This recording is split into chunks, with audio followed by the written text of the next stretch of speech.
And welcome everybody to the finale of Let's Play Metroid Prime 2. Last episode, we collected the remaining items in the game. We collected the last of the Sky Temple keys, as well as the last pickups in the game.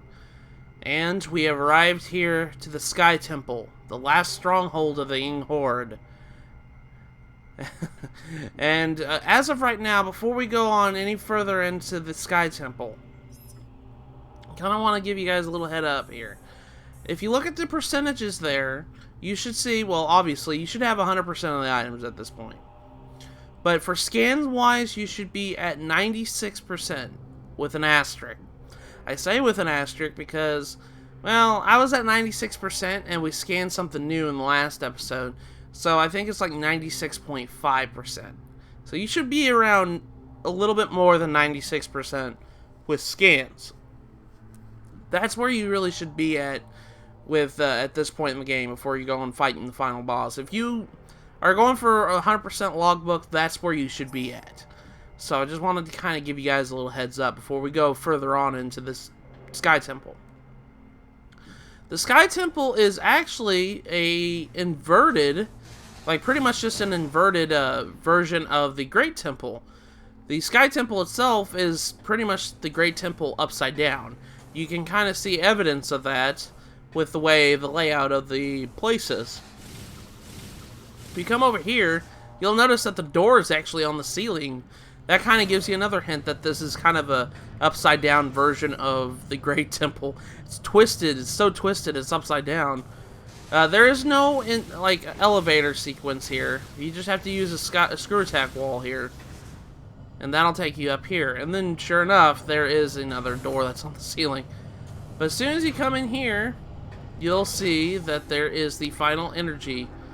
This is the core, the final dark energy controller. The last collection of planetary energy lies within the core. When you place it within the energy transfer module for return to Aether, this world will become heavily unstable. So dark Aether will kind of become so unstable it won't support itself. As you guys can see in this room, there's a bunch of Phazon in here too. This is the source of Phazon on Aether. This is where the source of Phazon has gone. So pretty much when the meteor hit Aether, this is where it hit and what the main source of it. Anyways, let's go ahead and collect this final energy controller.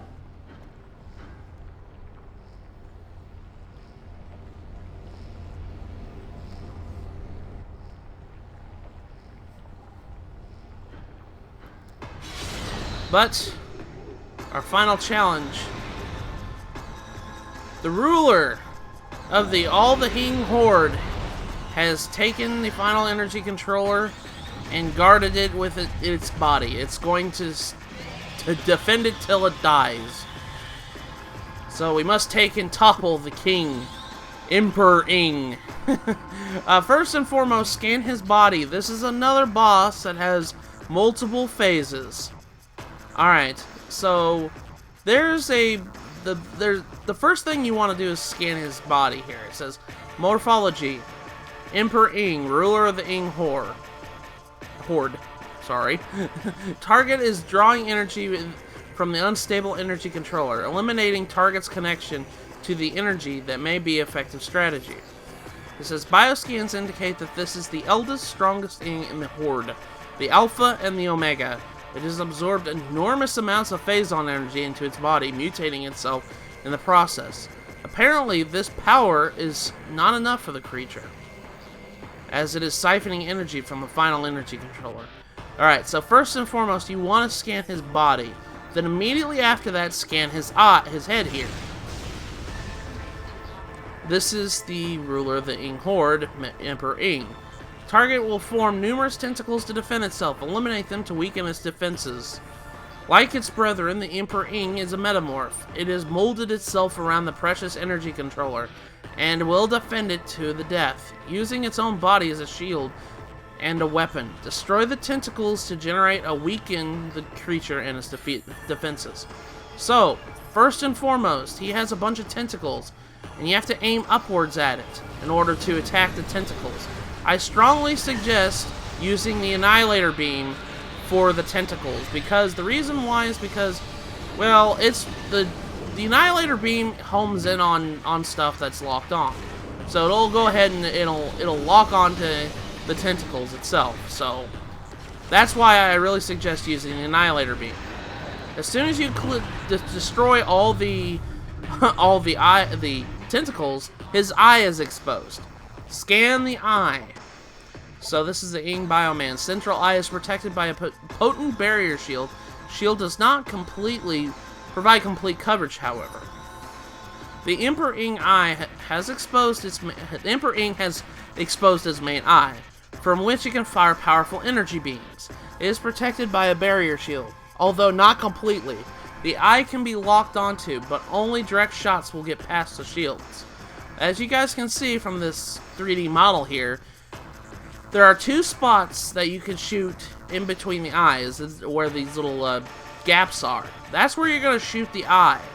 As soon as you do that, he's going to keep his eye going around in a 360 motion. You have to shoot it in between these cracks, during which he will start attacking you with beams.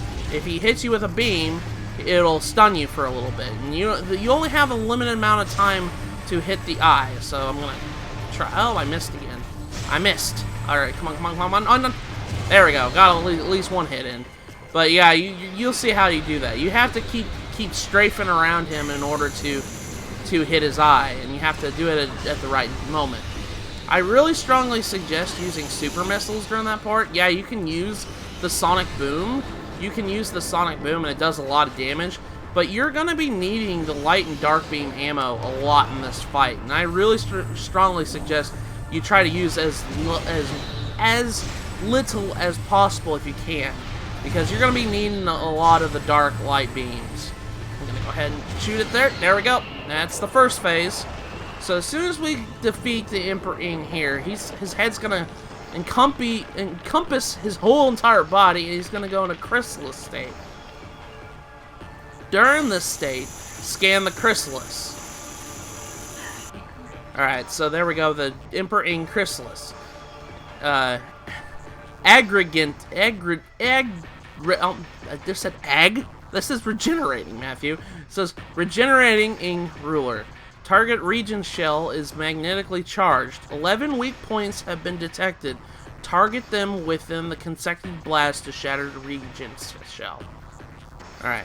It says, the heavily damaged Emperor Ing has entered a regenerative state inside a durable healing shell. Tactical scans have detected 11 weak points on the magnetically charged shell. Spider ball travel is possible on the shell surface. Damage the weak points with explosives to crack the shell and expose the enemy within. So, during this part, you're going to go into Morph Ball, and you're going to get on it with Spider Ball. As soon as you land on top of one of the weak points here, it's going to start to glow like purple bubbles here. As soon as it starts to glow purple bubbles, drop a Power Bomb, and that'll destroy the tentacles that come out and try to hit you. So I'm going to try to, or use bombs. As soon as you do that, as soon as you destroy the tentacle, a little like smoke will come out indicating that you have already destroyed the tentacle.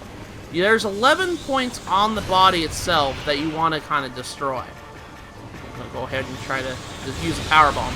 I use power bombs during this part because I can kill multiple weak points here doing this. Alright, I'm going to go ahead and use power bomb, and then going to use regular bombs. Ow. Did I destroy one of them? Yeah. There's the last weak point. As soon as you destroy the last weak point, the final phase of the fight begins.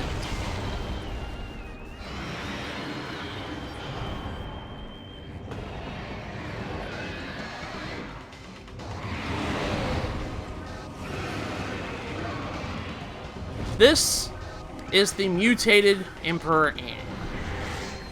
As soon as you scan that, you should be done with the Emperor Ings on the logbook here. This is the mutated Emperor Ing, altered ruler of the Ing Horde. Further phase-on mutation of the Emperor Ing has occurred. The creature seems to only take damage when its heart is light or dark. Find a way to change the heart into one of these colors. Further exposure to the phase-on has mutated the Emperor Ing. It is now capable of shielding its vulnerable areas with energy barriers. Beams of opposite polarity can damage these barriers. However, heavy damage to these barriers will cause them to drop. Exposure to the weak creature's weak points. Target the weak points to immobilize and damage the enemy. Alright, so essentially, when his mouth is open like this, when it's like red, that means he has his barrier shields up. When it's like a reddish color here. As soon as he has his mouth open, I would really strongly suggest shooting a super missile at him. That'll bring down the barriers. And as you guys can see, it's kind of got a purple feel to it. Now we can damage it by using light beam as soon as we do that. So if you just go ahead and start doing that, he's going to start bringing up shield enemies like night barbs around him. And that is your chance to get more ammo. So I'm just going to go ahead and use light beam as much as I can here before he puts up his barriers again. The thing that really sucks about this fight is his leg. His legs block your shots a lot, so it gets really rather annoying. Alright, so I brought back up his shield. And he's going to go ahead and super missile. There we go. Break it open. Now he's got dark. I usually use Annihilator Beam for this part because it really does help. Annihilator Beam does help a lot, and it also damages both the light and dark polarity systems that he has. And he got like little light swarms coming up here trying to block the shots. If you destroy those, you can actually get some of your light beam ammo back. And after a while, he'll start, you know, damaged, and then he'll bring up another back up the protected barrier shield. You can only do so much damage to him before he puts back up his shield. So we're just gonna go ahead and, as soon as he opens his mouth up, as soon as he's opened up his mouth, he's gonna start shooting a dark beam, and if you get stuck, he'll freeze you. And you have to double tap the B button to get out of the frozen state here. So just be careful whenever he shoots that dark beam. He's gonna go up there, and then he's gonna start doing that, and he's gonna come charging at you. Just strafe around him, and you should be fine. He's not too hard of a boss fight. But it's just, he does a lot of shockwave attacks, and you just have to be careful. Stay away from him. That's like the best strategy you can really do.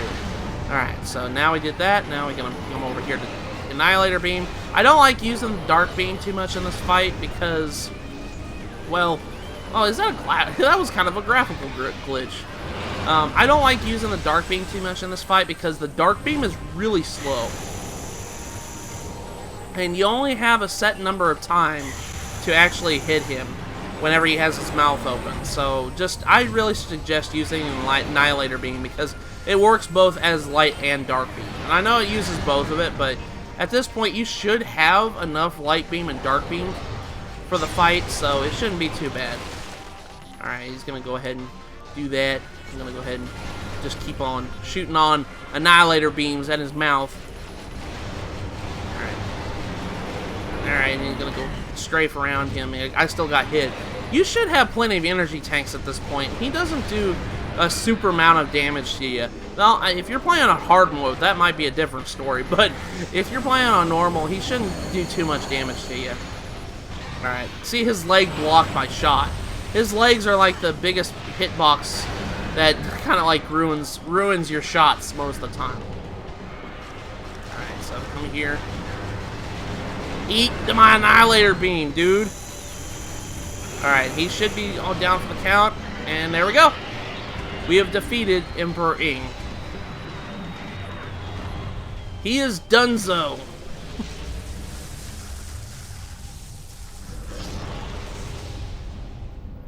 That was the ruler of the Ing Horde we just destroyed. And there's the final energy controller.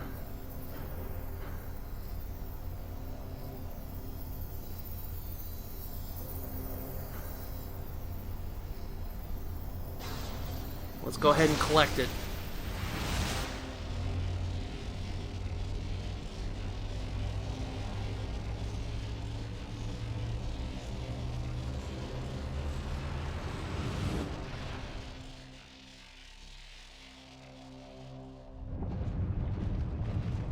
But now the world has become unstable. It doesn't have its planetary energy anymore.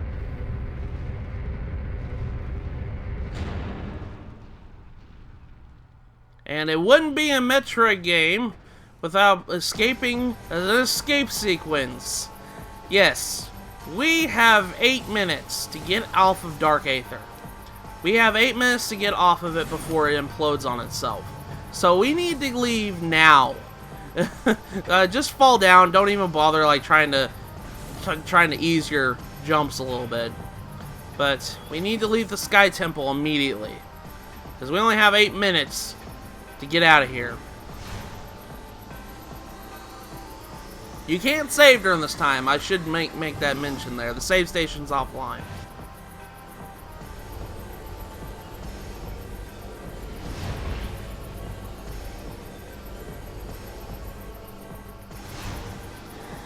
But as soon as we land here, we need to get out of here. But the Phazon continues to grow in our presence here.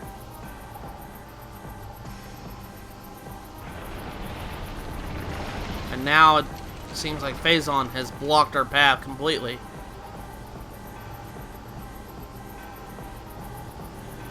We have some unfinished business with a certain someone.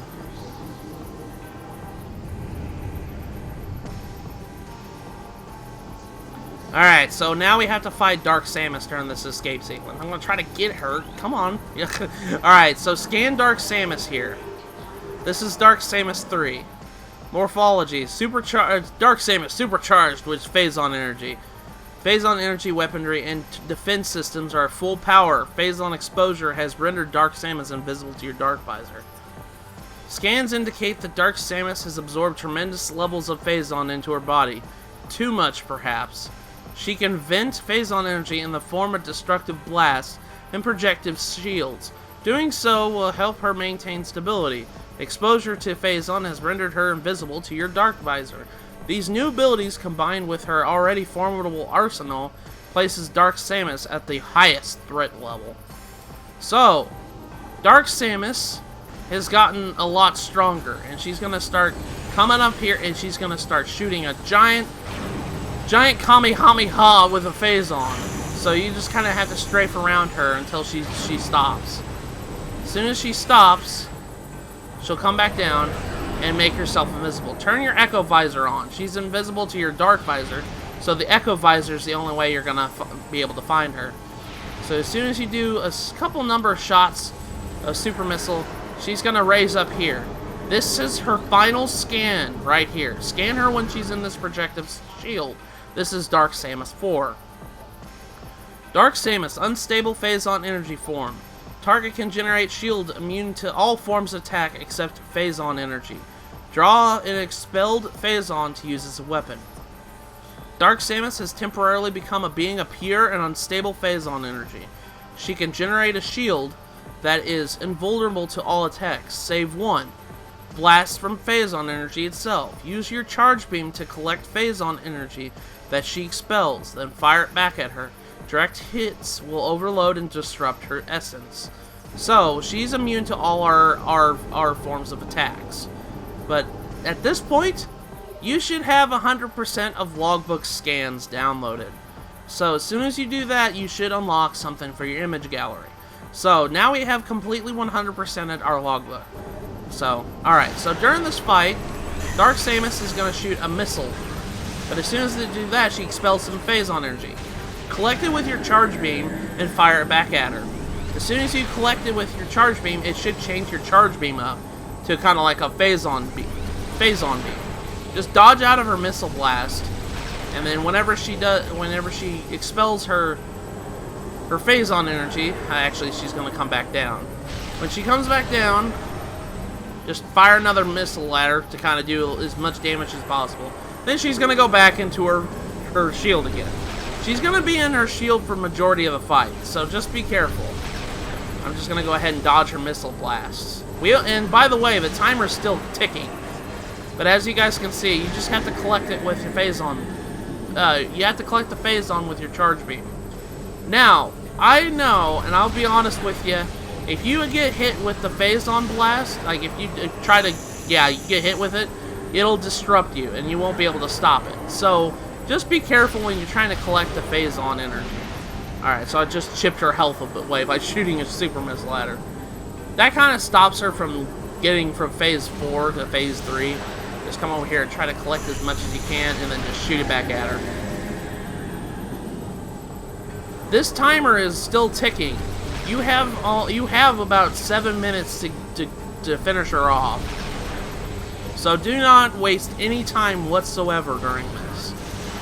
Take any opportunity you can. If you mess up a couple times, that's fine. They give you plenty of time to fight her, but it's just be careful. Just watch that timer. I know this is a staple of all Metroid games. They always have some sort of final escape sequence. So, this is the only time in the Prime series, though, besides Metroid Prime Hunters on the DS, the only time in the Metroid Prime's main Metroid Prime games that they actually have like a timer escape sequence, really, during the final boss fight. So, they had one at the beginning of Prime 1, but that wasn't during the final escape. We kind of got teased in the end of Prime 1 with the final escape sequence, but that didn't happen. We didn't get a timer. It was a cutscene. But here in Metroid Prime 2, it's the real deal. Alright, so as soon as you shoot that, and then just come over here and collect it. Ow, I messed up. Now, let's try it again. Alright, shoot it. There we go. One more shot and Dark Samus should be done. Done like dinner. Alright, she's going to shoot her missiles. It's easy to dodge the missile blast. You just have to kind of just strafe around it. Alright. Come over here and collect the dark energy. Gosh darn it. Alright, come on here. Alright. And with that, Dark Samus is defeated.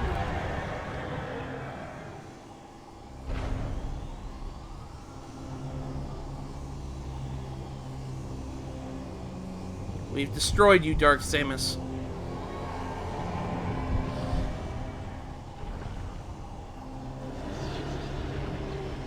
Seems like she's not done yet, though.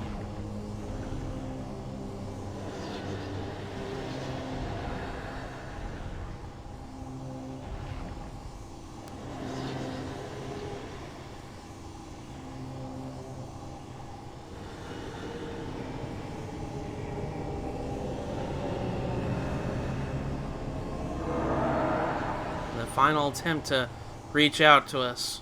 She fades into existence. But it's still sealed up with Phazon. And we got the Ing to deal with. They're not happy that we took out their ruler. The luck smiles on us to this day. That portal we saw in the Hall of the Honored Dead is here. It's now accessible to us. We must escape. We must escape this exploding world.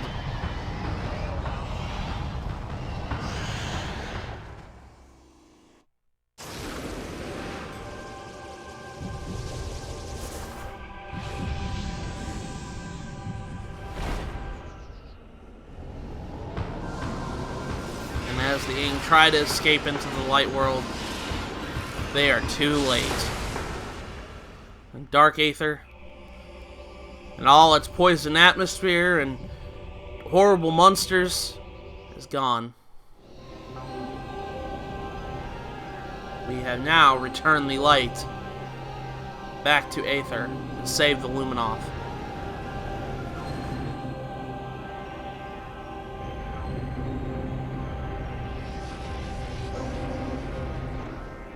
That, we returned the light suit back to the Luminoth race. We saved a species from going extinct. It took a lot of effort, but we finally did it. And Umos is thankful for saving his race.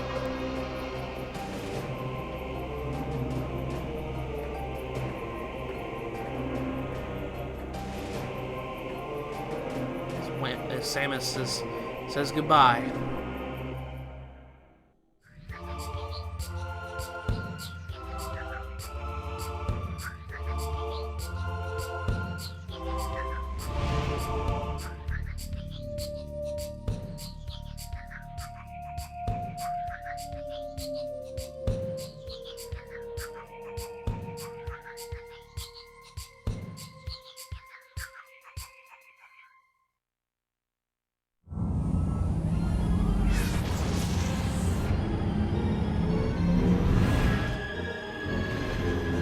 that, Samus leaves. Saved the planet. And now she goes on to her next mission.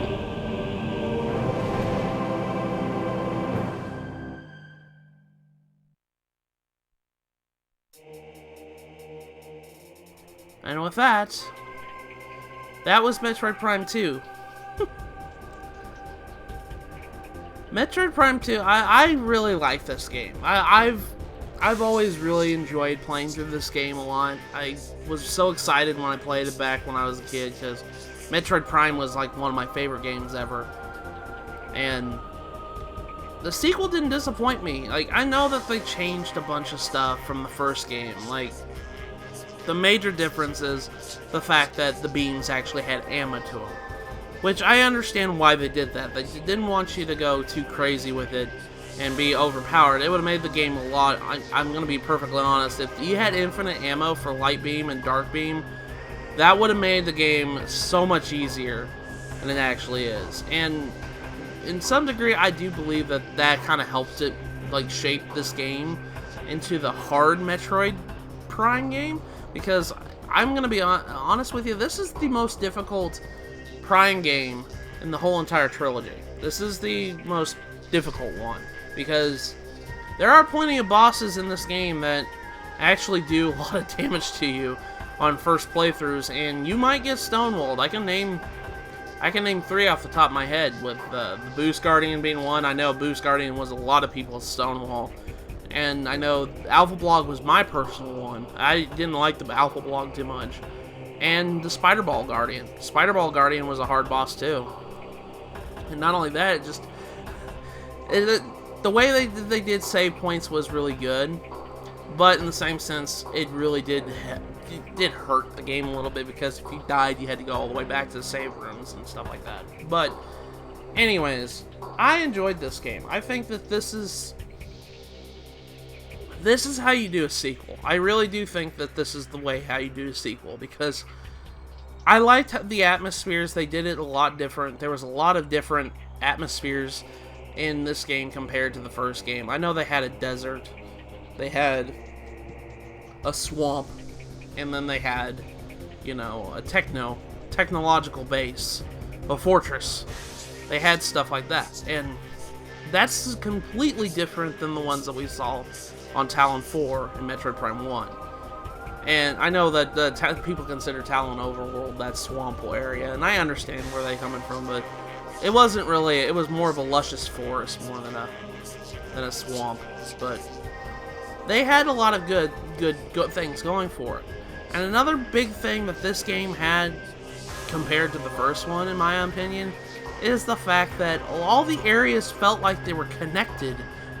Like, it was easy to travel around Aether than it was in Talon 4, because there wasn't a lot of spots where you can just like find elevators that go to certain areas and whatnot.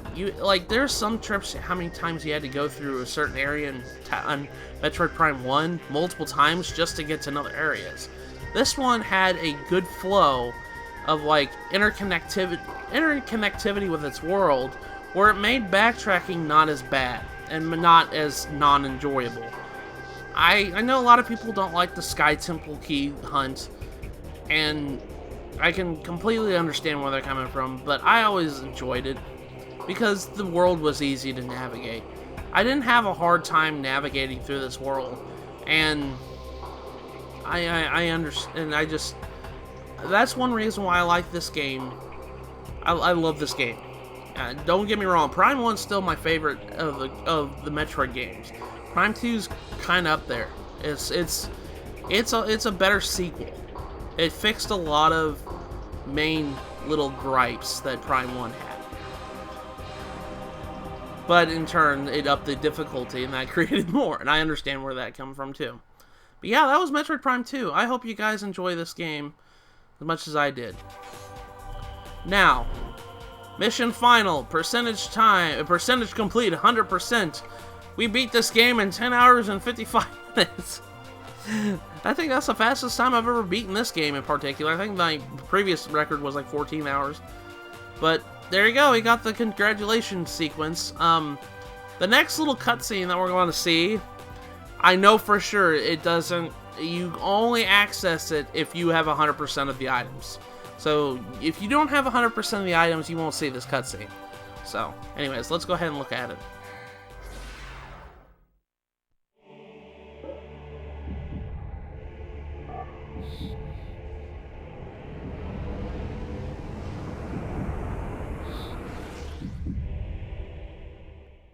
It was just a little teaser. It was just a little teaser to show that Dark Samus is not done yet. And we'll see her in Prime 3. That's all that little cutscene was. It was nothing more than a teaser. But yeah, guys, I'm happy that I got to share this game with you. I really do enjoy Metroid Prime 2. And I know a lot of people back in the day didn't play this. And I can understand why. But I really hope you guys can give this a shot, because Metroid Prime 2 is really an underrated gem, in my honest opinion. I do think Metroid Prime 2 is a great game. But this has been Matt from Matt's LP Adventures, and the next time we come back, we're going to be looking at a couple bonus videos. Mainly, I'm going to be going over the extras that you can do in the extras that you have in this game, like the image gallery and all the unlockable stuff. And then we're going to be taking a dab at the multiplayer feature. I don't have it highlighted here, but that's because I don't have another controller in. We're going to be taking a dab at the multiplayer, because the multiplayer is something they added to Metroid Prime 2. And honestly, it's really a lot of fun. I love multiplayer. I've always played this with my brother back in the day. But we'll be taking a dab at the multiplayer and that too.